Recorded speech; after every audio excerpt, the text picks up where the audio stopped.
El estratega y consultor político Osvaldo Moreno y el encuestador de CLIC, Francis Romero, quienes nos acompañan aquí en el set. Vía Zoom nos apoyarán Claudia Arteaga, ella es Manager Partner de CREAF Ecuador y directora ejecutiva de Fundación Fidal, y Luis Eduardo Vivanco, cofundador de La Posta. Además, en nuestro reportaje de contexto, Mayori Chávez, asambleísta de Pichincha por Partido Social Cristiano, y Alejandro Zavala, quien es analista político. Carlos. Empecemos. Osvaldo Moreno, desde su perspectiva, ¿cuáles son las lecciones olvidadas de la primera vuelta? Bueno, primero, buenas noches, gracias por la invitación. Bienvenido. Un gusto compartir con Francis Romero, a quien considero uno de los mejores investigadores de este país. Bueno, primero, una lección bastante interesante que nos dejó la elección anterior, de que los resultados, cuando hay una estrategia efectiva, son remontables. Porque todo ha apuntado, por lo menos las matemáticas y la coyuntura, al triunfo, en este caso, del partido de Alianza País, digamos de la Revolución Ciudadana o de la alianza que tenían en ese momento. Creo que se manejaron una serie de aristas, de mensajes que fueron efectivos, pero esa expectativa, digamos, todo ese aparataje que hablaba de un gobierno que iba a ser, digamos, algo extraordinario, que lo iba a resolver en 10 minutos, 100 minutos, una hora, etcétera, etcétera, etcétera, con gente como Jaime Nebot o gente que lo rodeaba en su momento, de alguna forma me parece que lo que a mí me llama la atención mayormente es cómo, no voy a dar cifras, pero cómo en un tiempo tan corto la popularidad del gobierno, más que la cifra es el tiempo en el cual se ha reducido, y eso a mí me llama mucho la atención. En un mes se esfumó el éxito de la vacunación, que fue un logro extraordinario que se creía imposible. Francis Romero, lo mismo. ¿Cuál es su visión respecto a las lecciones olvidadas de la primera vuelta? Carlos, buenas noches. Osvaldo, para mí es un honor compartir contigo esta noche. Carla, buenas noches. Yo creo que la mayoría de ecuatorianos no tenemos memoria. El país hace un año era otro. Fíjese los resultados que teníamos de nuestra encuesta. 95% decían que la situación era mala. Fíjese la crítica situación que vivía el ecuatoriano en ese momento. Crisis económica 33%, desempleo 32%, salud COVID 16%. Ya. Esta situación del país llevó ¿a qué?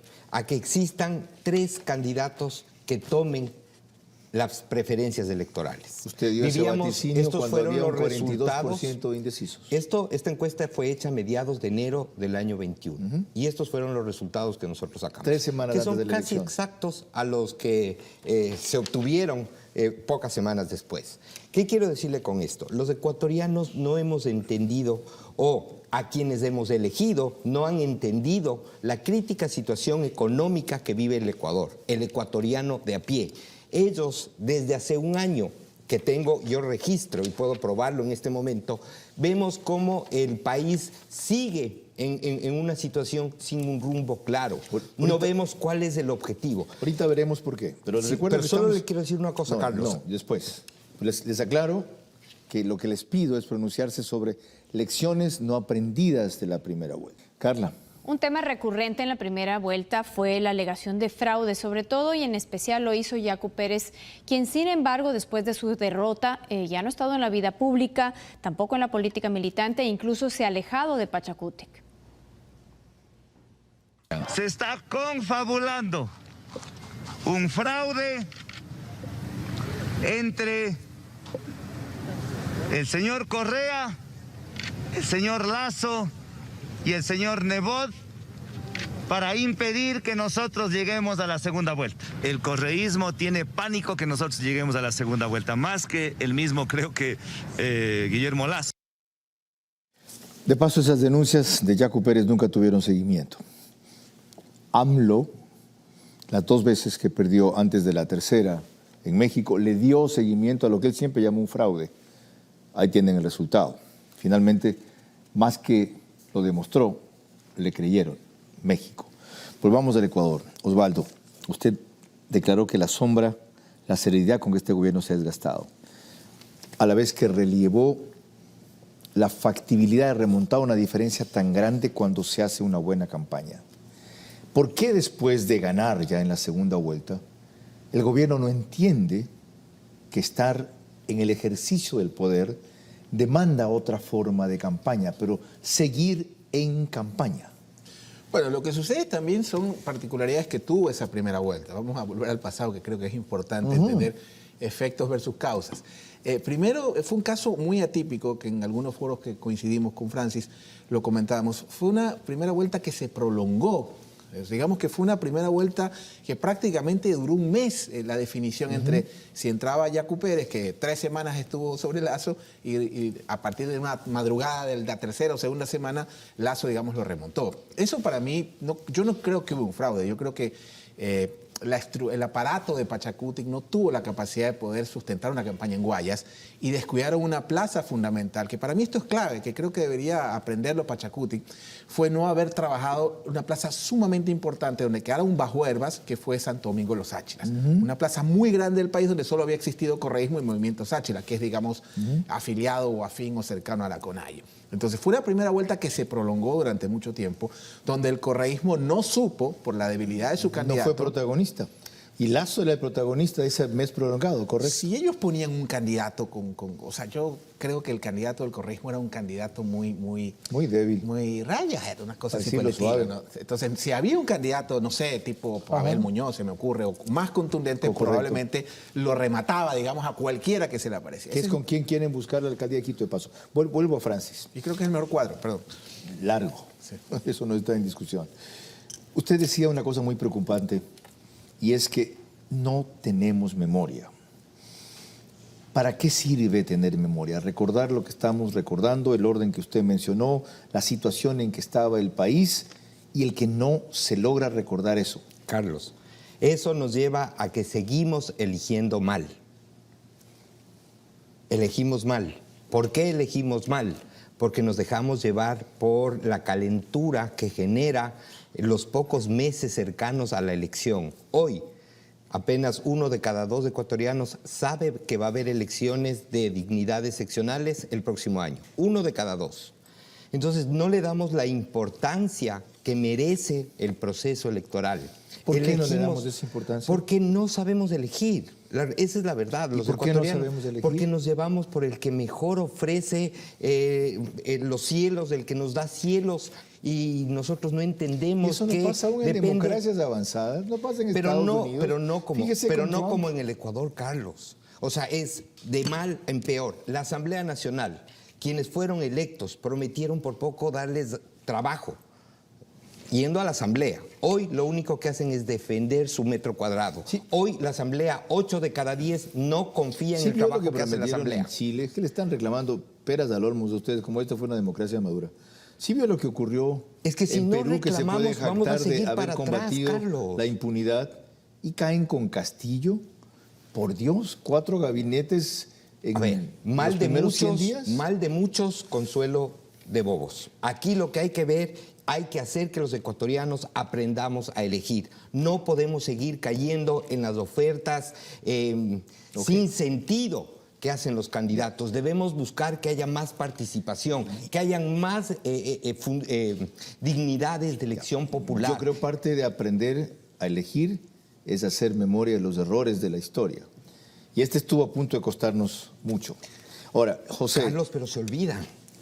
Por eso es el programa. Ese es el programa. ¿A quién le importaba un año después la primera vuelta? A nadie. En efecto, Carlos, en la primera vuelta un aspecto definitorio fue ese debate improvisado que se dio entre los 2 candidatos que decían haber quedado segundos, uno con razón y otro sin ella. Todavía no está claro si es usted o soy yo el que va a esa segunda vuelta. No perdamos tiempo en debatir entre usted y yo. Yo creo que lo que hay que resolver es un tema práctico. ¿Usted tiene dudas? Yo le he ofrecido, porque he visto su afirmación con los ojos y la cabeza, cuando le he dicho, usted tiene grandes preocupaciones de que se ha hecho un fraude en la ciudad de Guayaquil, porque de ahí quedaron la mayor cantidad de actas rezagadas que se contaron esta semana.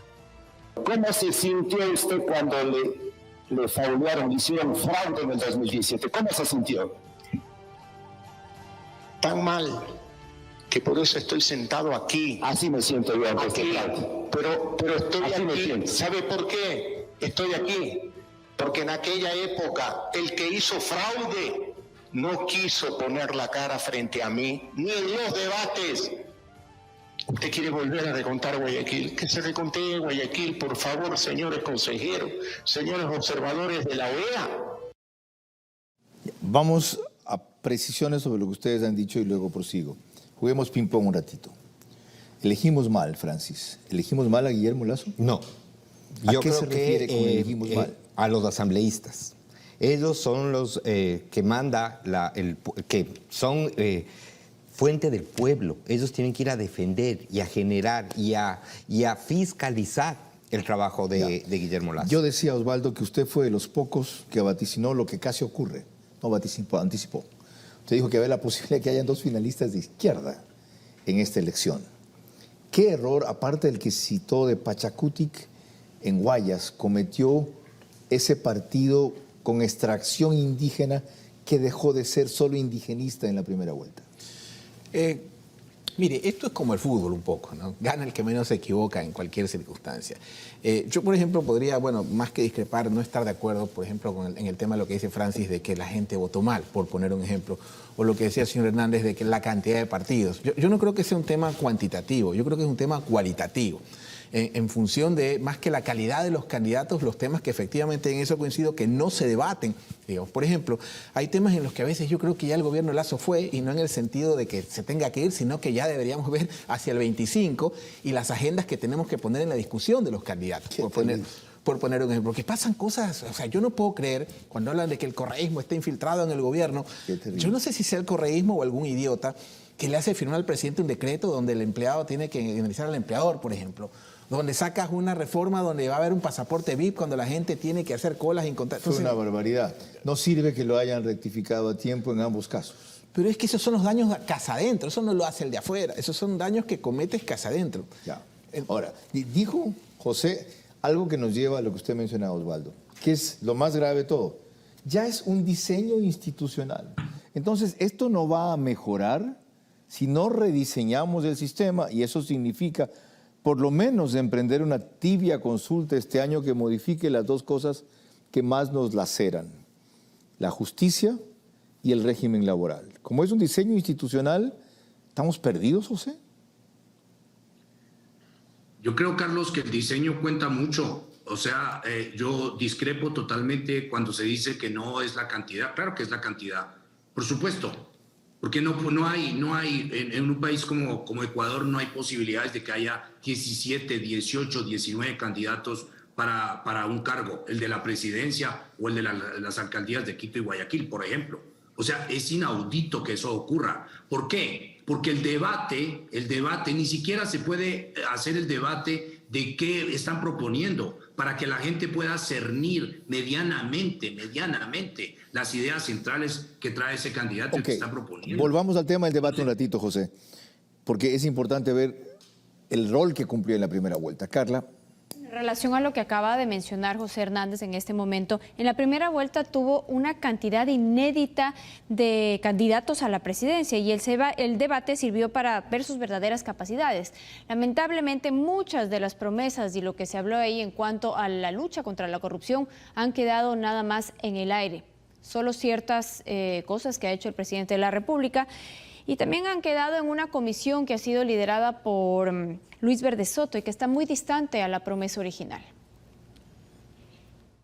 Romper con la ideología dentro del sistema educativo que hoy por hoy sigue llevando al Ecuador a una condición más parecida a Venezuela que la de un país desarrollado como cualquiera de los países europeos o los Estados Unidos. Que por todos los delitos de corrupción haya un jurado ciudadano para que los ciudadanos puedan emitir justamente su criterio de culpabilidad para los corruptos que han robado a todos los ciudadanos ecuatorianos. Nosotros vamos a generar una política pública totalmente participativa y el Ecuador ya la conoce.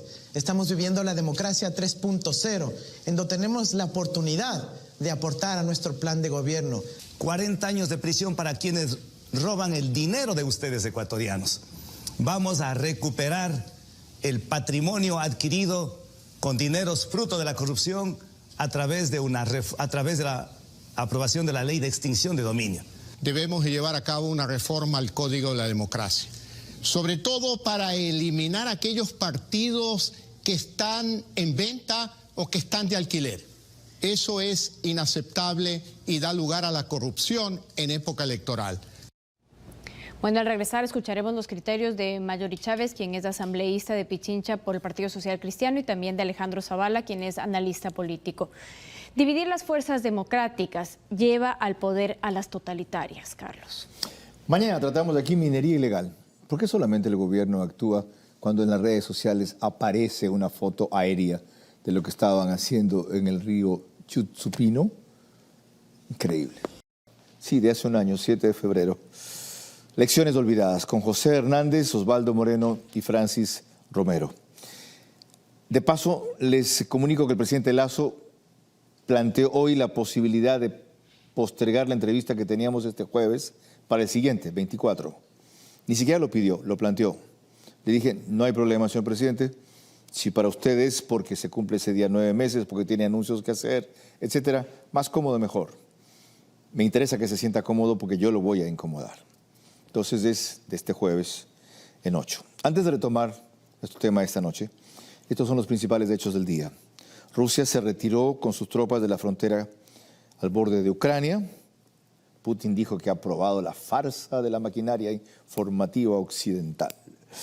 Ninguna respuesta al reclamo de la fiscal Diana Salazar que hizo ayer sobre los jueces. Dijo que están favoreciendo a los criminales. Estoy esperando el comunicado del gremio de jueces, que cada vez que yo los critico me empapela. ¿Qué fue ahora, pues? ¿Por qué no le responden a la fiscal? Tras una auditoría externa, la Corporación Financiera Nacional enjuiciará a los responsables de créditos incobrables a partir del 2014 hasta el 2021. Habrá juicio político contra la superintendente de bancos. La comisión de la Asamblea había recomendado archivarlo o lo tratará el Pleno. La ministra de Gobierno cuestionó hoy a los legisladores de Napo. Se preguntó si no tienen asambleístas de esa provincia a propósito de la contaminación en Chutsupino. Y Barcelona acaba de pasar rozando a la siguiente fase. Le ganó 8-7 al equipo uruguayo, anotó 8 penales. El rival, que se llama Montevideo City Torque, creo, solo 7. Un desastre. Con ese equipo le vamos a ganar a Universitario de Deportes bien difícil. Carla. Retomamos nuestro tema recordando algunos elementos respecto a cómo llega el Ecuador a una primera vuelta que estuvo a tan solo décimas de consagrar una final entre dos candidatos de izquierda. Es más, uno de nuestros invitados, Osvaldo Moreno, admitió esa como posibilidad antes de que suceda. Lo hacemos de la mano de las opiniones de Marjorie Chávez, quien es asambleísta de Pichincha por el Partido Social Cristiano, y de Alejandro Zavala, quien es consultor político.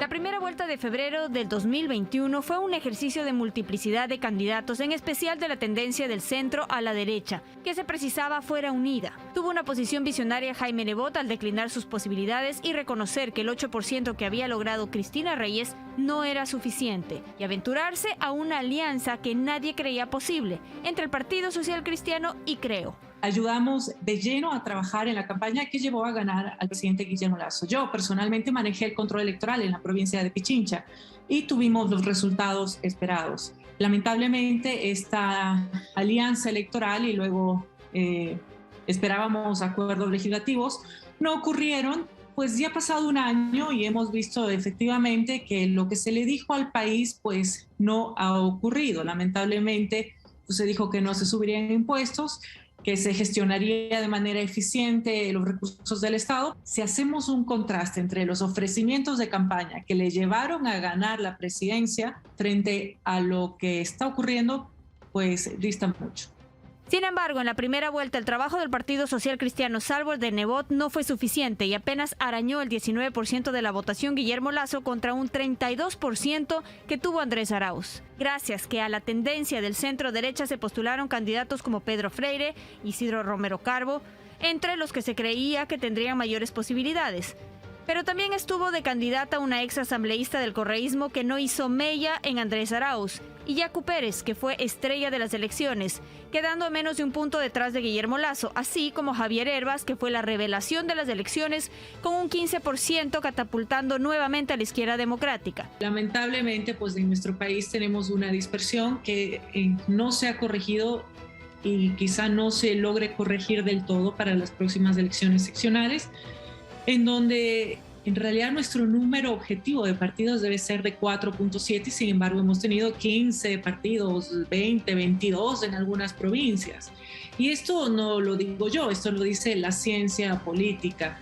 Esperamos que en función de tener una mejor democracia seamos capaces de tomar decisiones con madurez, con desprendimiento y ser capaces de ceder posiciones o pasiones en algunos casos y aglutinar voluntades y aglutinar las tendencias. Como ese altísimo riesgo que se corrió fue superado gracias a que en la segunda vuelta los aliados Partido Social Cristiano y Creo corrigieron una cantidad de errores y acogieron lo más valioso de la plataforma de Yacu y Herbas, ahora se cree que el peligro ha pasado. Se olvidan que estuvo a nada el país de caer nuevamente en el socialismo del siglo XXI. Se han confiado en que Andrés Arauz no pudo reunir los 18 puntos de los 50 que requería, mientras que Guillermo Lasso fue capaz de casi duplicar sus votos en segunda vuelta. Con la Constitución correísta de Montecristi en el 2007 se creó un artículo de la Constitución, el 115, que obliga a los partidos políticos a dos cosas muy importantes. La primera, a recibir un fondo partidario, que es el que mantiene a las organizaciones políticas, y la segunda, a que ninguna organización política puede hacer publicidad por fuera del Estado. El Estado, con su dinero, financia las franjas electorales con los medios de comunicación. Entonces esto ha creado una proliferación absurda de movimientos, 269 movimientos, otros tantos partidos políticos, una ridiculez. Las lecciones que significó esa primera vuelta se han olvidado y se cree que el correísmo está derrotado cuando con un candidato muy malo llegó al 32%. Eso se puede explicar por los malos resultados del gobierno de Moreno. Pero si una cosa parecida llega a ocurrir en este gobierno, el próximo año se verá en las seccionales un retroceso enorme de la tendencia. Y desde allí se prepararán para las nacionales en 3 años para poder el socialismo del siglo XXI recuperar la plaza que perdió. Y todo eso por no entender lo que hizo posible salvar la tendencia democrática en la primera vuelta. La unión de sus dos partidos principales de centro derecha que impidió que hubiesen dos finalistas de izquierda. El problema grave en esto para lograr alianzas, para lograr consensos, para lograr proyectos de país, proyectos de ciudad, es dejar el ego. Lo segundo es entender que el sistema de partidos políticos está podrido y que hay que hacer un cambio ya, porque si no vamos a seguir viviendo esta misma discusión, lo vamos a seguir teniendo en el 2025 y en el 2027 y vamos a seguir igual. Y la tercera conclusión, todo el ciudadano debería ser político a medio tiempo por lo menos, porque tienes que preocuparte porque es el futuro de tu familia. Hay tanto que hacer y no se puede hacer al mismo tiempo. ¿Por dónde empezamos a aplicar las lecciones no aprendidas de la primera vuelta que han resumido nuestros invitados? La misma pregunta para los tres. José. A ver, Carlos, a mí me parece que uno es que nadie piensa acá en tendencias. Acá se piensa en egos, en personas, en personajes. A veces que no tienen absolutamente ni siquiera partido atrás, porque los partidos son una ficción y en muchos casos, pues como lo hemos visto, son partidos prestados. La segunda es que lo que hizo posible, Carlos, ganar fue en parte el miedo de que Correa siguiera. Y eso se debía haber traducido en un proyecto de propuesta al país, donde las élites realmente propongan al país un proyecto, es decir, se hagan cargo de la pobreza y del desarrollo, porque esas son las dos cosas que hay que hacerse cargo. Y me parece que ese miedo que de alguna manera juntó a la gente, pues desapareció. Y el tercer punto, Carlos, me parece que lo que ocurrió fue que el presidente llegó con una alianza, ¿no es cierto? Llegó con esa alianza y iba a gobernar con otra, ¿no? Y esa otra, que era con el Partido Social Cristiano y con el correísmo, se le volteó. Y eso, al haberse él bajado de esa camioneta, generó dos enemigos que son los que en este momento están complotando o desestabilizando de la forma que sea, con juicios políticos, con lo que sea, para que el presidente finalmente fracase. Gracias, José. Ahí están los temas. Enseguida, más adelante, tendrá para usted preguntas, Carla. La misma inquietud, Osvaldo, hecho el análisis de las lecciones no aprendidas en la primera vuelta, ¿cómo las podemos corregir? Bueno, al menos yo pienso que el complot está en casa. Yo no creo que sea ni Nebot ni el correísmo que se abstiene milagrosa y misteriosamente para aprobar reformas. El complot. Yo no creo que haya complot. Yo creo que el complot está en casa. Me refiero que está en casa por el hecho que habíamos manifestado de hacer firmar al presidente decretos O sea, dentro del propio gobierno. Yo creo que cometen ese tipo de errores. Para mí, serruchando el piso, Guillermo. Yo creo que hay yo creo que más por negligencia o impericia que por dolo. Es un tema culposo. Número uno, había puesto el ejemplo, lo del decreto donde los trabajadores, o sea, ahora que hemos hecho investigación cualitativa, y Francis se dedica a eso, no tienen idea ustedes lo que la gente comenta en el sentido de que hay que indemnizar al empleador. Eso fue muy potente. Qué grave. Para mí, otro error fue autoderogarse el impuesto a la herencia. Eso me recordó un poco como cuando Ventimilla se derogaba los estancos del coñac porque le gustaban. Y eso Montalvo le daba sin misericordia. Y un tercer error que creo que también han cometido, el tema de los pasaportes VIP. Ahora, si me permite, muy brevemente, el tema de los partidos termina siendo el reflejo de lo que son las instituciones en el Ecuador. Y yo les digo una cosa, todos los países, México, Argentina, Dominicana, países donde no solo visito, sino trabajo, el tema de los espacios están muy regulados.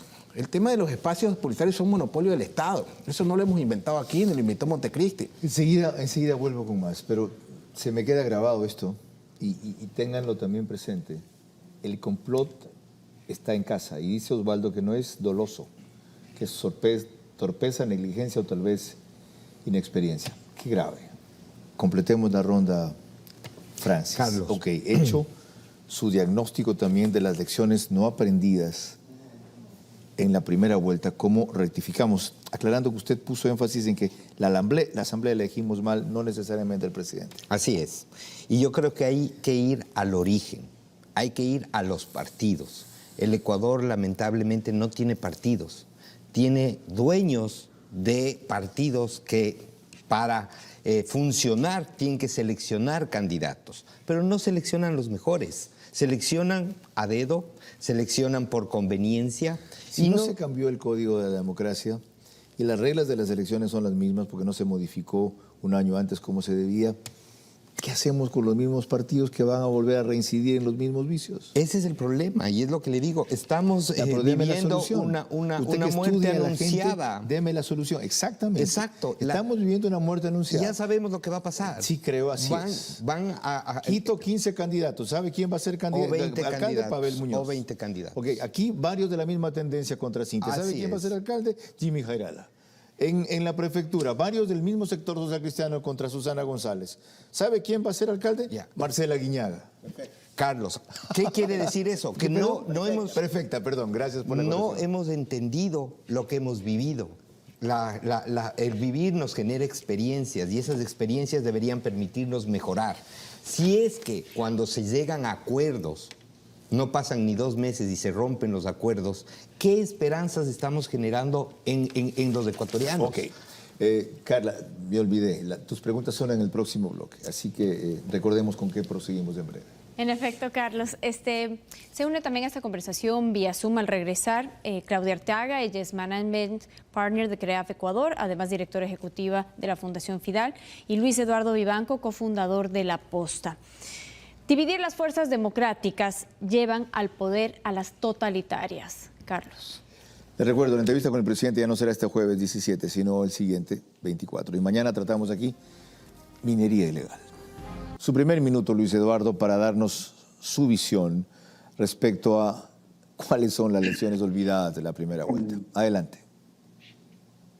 Bueno, hay 3 que yo creo que son las que más me llaman la atención. Primero es como todo en política se puede olvidar. Recordemos que en la segunda vuelta la mitad del empresariado, la mitad de las instituciones públicas y autoridades públicas se volvieron adictas a Pachacutic y eran más fans de Yacu Pérez que del Barcelona. Hicieron todo para tratar de propiciar la segunda vuelta entre Yacu y Arauz.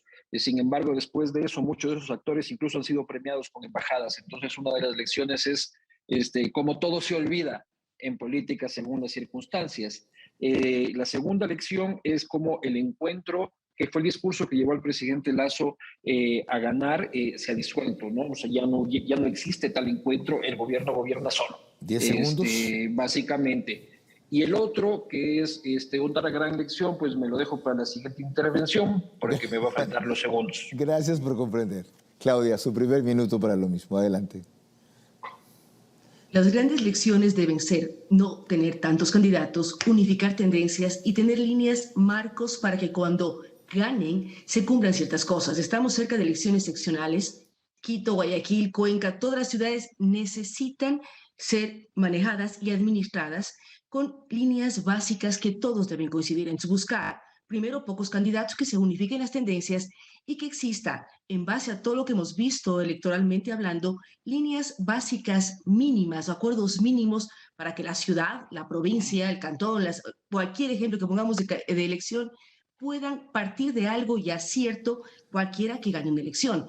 Lo que me preocupa es que pueden haber nuevamente decenas de candidatos en cada ciudad, en cada provincia, y esto atomiza la votación y no ganan con el apoyo mayoritario, como vivimos en Quito, en el caso exacto. Así es que busquemos unificar y tener líneas bases o mínimas, acuerdos mínimos para sacar adelante las ciudades. Gracias. Ahora sí, Luis Eduardo Vivanco, la tercera lección no aprendida. La primera es como todo se olvida, la segunda, el gobierno del encuentro fue una promesa disuelta, la tercera. La tercera es cómo el correísmo es capaz de matar a sus propios hijos. Conozco de buena fuente cómo el correísmo abandonó a Arauz con la convicción de que su victoria era un grave peligro para la vigencia de Rafael Correa. Gente que estuvo al interior de la campaña me ha comentado varias fuentes de que los hermanos Alvarado disolvieron todas las estrategias de publicidad y comunicación para provocar la derrota de Andrés Arauz. El criterio que les habían dado los hermanos Alvarado a este equipo de comunicación y de publicidad política era que si ganaba Arauz y hacía una buena presidencia, Correa se acababa políticamente, y si es que hacía una mala presidencia, Correa se acababa políticamente. Entonces la única forma de mantener vivo la imagen de Correa y mantener vivo el correísmo era provocando la pérdida y la derrota de Arauz, lo cual demuestra que en política tus mentores pueden ser tus asesinos. Gracias, Luis Eduardo. Claudia, no tantos candidatos, proceder por tendencias, líneas marcos y acuerdos mínimos. ¿Cómo se logra ese milagro? Yo creo que programas como el tuyo, Carlos, deben conseguir este tipo de acuerdos, hacer un llamado a la ciudadanía. Para empezar, que todos aprendamos algo de política, todos seamos parte de, nos sentamos involucrados.